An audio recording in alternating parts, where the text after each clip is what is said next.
أعوذ بالله من الشيطان الرجيم. الذين جعلوا القرآن عضين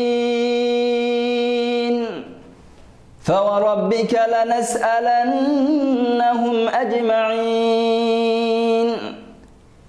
عما كانوا يعملون فاصدع بما تؤمر وأعرض عن المشركين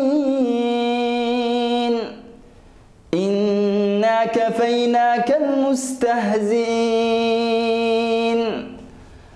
الذين يجعلون مع الله إلها آخر فسوف يعلمون ولقد نعلم أنك يضيق صدرك بما يقولون فسبح بحمد ربك وكن من الساجدين واعبد ربك حتى ياتيك اليقين.